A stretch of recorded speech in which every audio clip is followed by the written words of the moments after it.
ജയേന്ദ്രൻ ചിരിക്ക് വക നൽകുന്ന ഒന്നായിരുന്നു ഇന്ന് എം വി ഗോവിന്ദന്റെ വാർത്താ സമ്മേളനം എന്നുള്ളത്. ഒരു വേള മാധ്യമപ്രവർത്തകർക്ക് ചോദിക്കേണ്ടി വന്നു മലയാളത്തിൽ പറയുക എന്ന്. കാരണം അദ്ദേഹം എല്ലാം പറഞ്ഞു കൊണ്ടുവന്നതിന് ശേഷം അതിന്റെ യഥാർത്ഥ അർത്ഥത്തിലേക്ക് വരുന്നില്ല.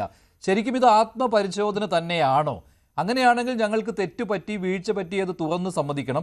അത് ഈ പറയുന്നുണ്ട്, മുൻകൂട്ടി കാണാൻ കഴിഞ്ഞില്ല പാർട്ടിക്ക് എന്നുള്ള കാര്യം. പാർട്ടി സംസ്ഥാന സമിതിക്ക് കഴിഞ്ഞില്ല ഈ തോൽവി മുൻകൂട്ടി കാണാൻ എന്ന്. അവസാന നിമിഷം വരെ ആത്മവിശ്വാസം ഉണ്ടായിരുന്നില്ല. അത് എല്ലാ പാർട്ടികൾക്കും ഉള്ളതാണ്. പക്ഷേ അതോടൊപ്പം തന്നെ പറയുന്നത് വ്യാജ പ്രചാരണങ്ങൾ നടന്നു, അതിനെ ജനങ്ങൾ വിശ്വാസത്തിലെടുക്കുകയായിരുന്നുവെന്ന്. അപ്പോൾ ജനബോധത്തെ അവിടെ അംഗീകരിക്കുവാൻ തയ്യാറാകുന്നില്ല, അല്ലെങ്കിൽ തള്ളിപ്പറയുകയാണ് ചെയ്യുന്നത്. ശരിക്കും ആത്മപരിശോധന തന്നെയാണോ ഈ നടത്തിയിട്ടുള്ളത്? പിന്നെ ഈ ഡീലിന്റെ കാര്യം അത് പുച്ഛിച്ച് തള്ളുവാനേ കഴിയുകയുള്ളൂ.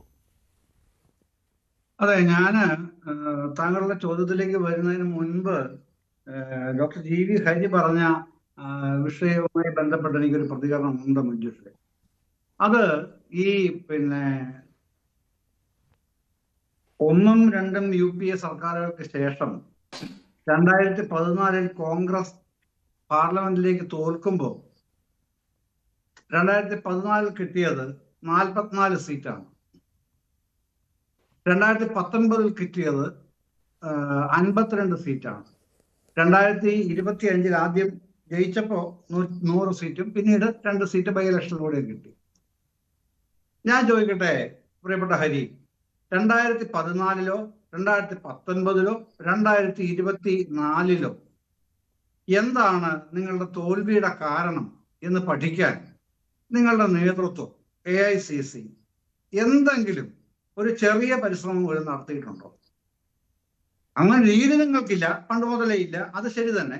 പക്ഷേ ദയനീയമായി ചതഞ്ഞരഞ്ഞ് തോൽക്കുകയായിരുന്നല്ലോ 2014 2019. അങ്ങനെ ചതഞ്ഞരയ്ക്കപ്പെടുമ്പോഴെങ്കിലും ഒന്ന് അന്വേഷിക്കണ്ടേ എന്തുകൊണ്ട് നമ്മൾ ഇങ്ങനെ തോറ്റു? വേണ്ടേ? അതൊരു സാമാന്യ ഉത്തരവാദിത്വമല്ലേ, മര്യാദയുടെ പ്രശ്നമല്ല. ഒരു രാഷ്ട്രീയ കക്ഷിയുടെ ഉത്തരവാദിത്തത്തിന്റെ ഭാഗമല്ലേ അത്? ജനാധിപത്യത്തിന്റെ പ്രധാനപ്പെട്ട ഒരു വശം കൂടെയല്ലേ അത്? നിങ്ങളത് ചെയ്തിട്ടുണ്ടോ? ഇന്നേ വരെ ചെയ്യില്ല.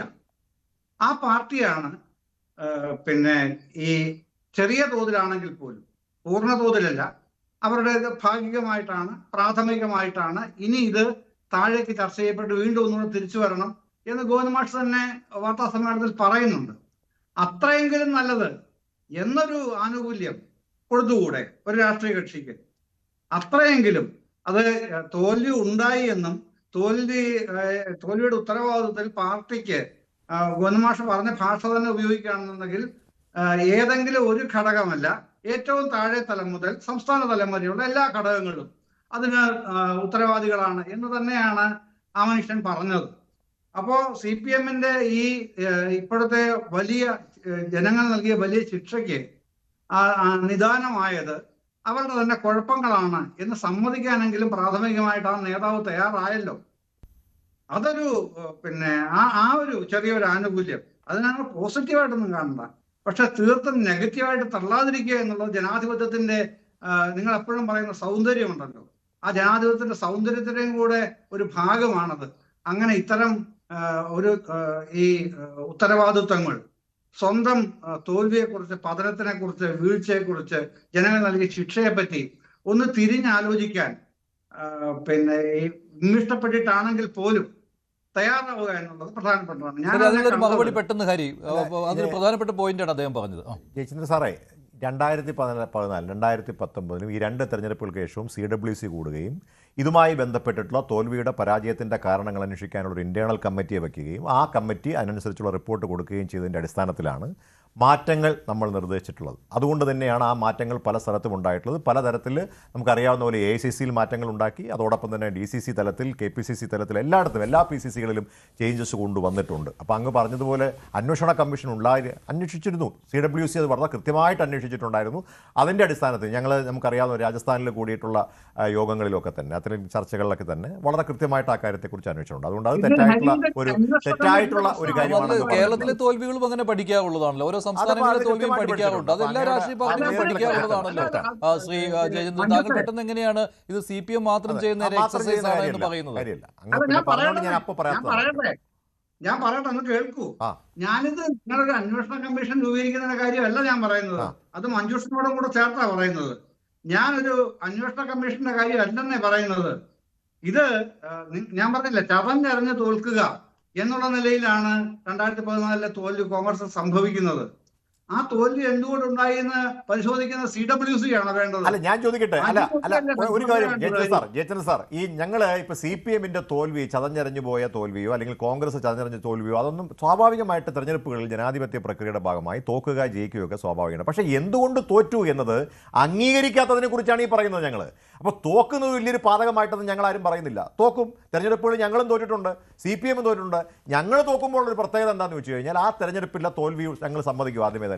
ഇത് ഞാൻ ചോദിക്കട്ടെ, ഇപ്പൊ ഒരു തെളിവുമില്ലാത്ത ഈ BJP UDF ഡീൽ എന്ന് പറയുന്നത്, അതാണ് ഈ BJP UDF ഡീൽ എന്ന് പറയാൻ ഇനിയെങ്കിലും അതിൽ നിന്ന് പിന്മാറാൻ എന്തുകൊണ്ട് CPM തയ്യാറാകുന്നില്ല? കണക്കുകൾ സംസാരിച്ചു കഴിഞ്ഞല്ലോ ശ്രീ M. ജയചന്ദ്രൻ.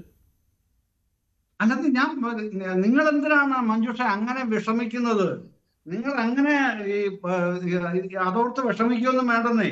ഇത് ആ പാർട്ടിക്ക് അവരുടെ തോൽവിയെ സംബന്ധിച്ച് ഒരു ദിവസം സ്റ്റേറ്റ് സെക്രട്ടേറിയറ്റും 2 ദിവസം സ്റ്റേറ്റ് കമ്മിറ്റിയും കൂടി വിശദമായി ആൾക്കാരുടെ അഭിപ്രായങ്ങൾ കേട്ടിട്ട് അവരെത്തിയ നിഗമനമാണ് സംസ്ഥാന സെക്രട്ടറി ഇന്ന് മാധ്യമങ്ങളോട് പറഞ്ഞത്.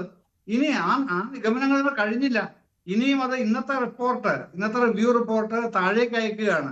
ബ്രാഞ്ച് തലം വരെ അയച്ചിട്ട് ബ്രാഞ്ചിൽ നിന്ന് കുറെ കൂടി വിശദമായിട്ട് അവർക്ക് ഇനിയും പറയാനുള്ളത്. കാരണം ഞാൻ മനസ്സിലാക്കിയത് ഞാൻ പറയൂ, കാര്യം ഗോവിന്ദമാഷ് പറഞ്ഞിട്ടില്ല. ഞാൻ മനസ്സിലാക്കിയത് ഇതിൽ കൂടുതൽ ഗോവിന്ദമാഷ് പറഞ്ഞതിൽ കൂടുതൽ വലിയ ചർച്ചകൾ ആ 2 ദിവസത്തെ കമ്മിറ്റികൾ നടന്നിട്ടുണ്ട്.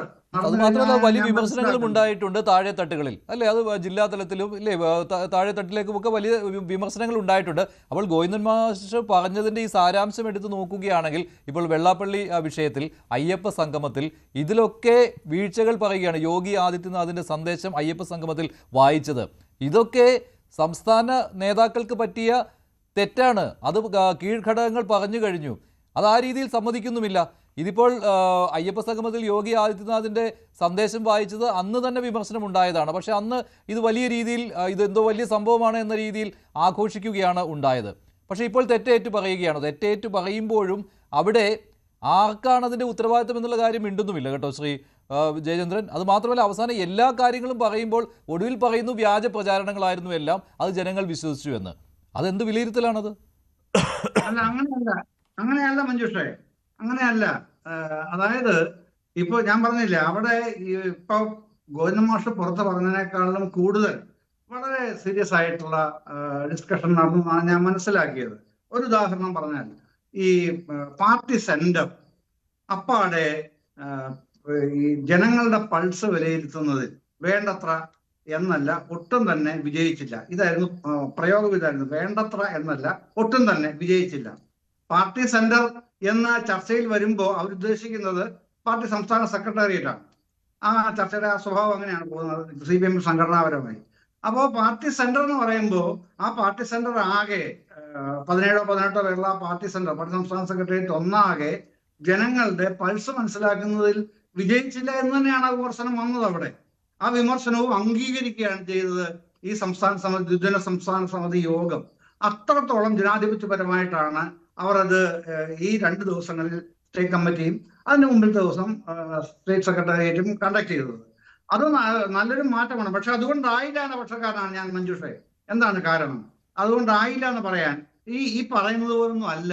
ഈ ഗ്രൗണ്ട് റിയാലിറ്റി എന്ന് പറഞ്ഞാൽ കുറച്ചുകൂടെ ഈ ഡീപ്പർ ഇൻസൈറ്റിലേക്ക് പോകേണ്ടതുണ്ട് എന്ന പക്ഷക്കാരനാണ് ഞാൻ. ആ ഡീപ്പർ ഇൻസൈറ്റില്ലാത്ത നേതാക്കളൊന്നും അല്ല CPM-ലുള്ളത്.